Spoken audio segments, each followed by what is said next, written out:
ఎవని మనస్సు నిరంతరం భగవన్నామస్మరణలో రమిస్తుందో అతనికి ఈశ్వర సాక్షాత్కారం జరుగుతుంది. అన్ని సందేహాలు తీరిపోతాయి. ఇంకా ఏ సాధన అవసరం లేదు. దానికి తగిన సాధన చెయ్యాలి.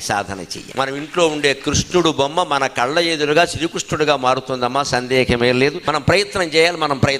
మనం ఈ విగ్రహాన్ని ఇక్కడ మట్టి కొట్టుకుపోతుంటే దానికి దండ బారేసి ద్వారకలో బేటి ద్వారక ఉంది, అక్కడికి వెళ్ళి నీ ఇంట్లో ఉన్న కృష్ణుడిని వదిలేసి అక్కడికి వెళ్ళి మనం ఏం చేస్తామంటే అక్కడ ఏమిటి కుచేలుడు కృష్ణుడికి అటుకులు పెట్టేట, అందుకని అందరి దగ్గర బియ్యం జల్లిస్తూ ఈ పిచ్చిలో మనం తిరిగేసి నేను బేటి ద్వారక వెళ్ళా బియ్యం జల్లా అని అదొక కబులు చెబుతావు. కానీ ఇక్కడ ఇంట్లో ఉన్న కృష్ణ పరమాత్మ దగ్గర కూర్చుని 5 నిమిషాలు మాట్లాడావా, 5 నిమిషాలు మాట్లాడకుండా ఆయన్ని చూసావా, నీకు కనిపించని భగవంతుడు కూడా నీ ఇంట్లో విగ్రహం మానవ రూపంగా మారి నిన్ను అనుగ్రహించాలి అంటే పట్టు వదలని తీవ్రత. నా తల్లి కనిపించింది, నా తండ్రి కనిపిస్తున్నాడు, నా భార్య కనపడింది, నా భర్త కనపడుతున్నాడు, దేవుడు ఎందుకు కనపడి నాకు అంత తీవ్ర ప్రయత్నం చేయాలమ్మా, అప్పుడు ఖచ్చితంగా జరుగుతుంది.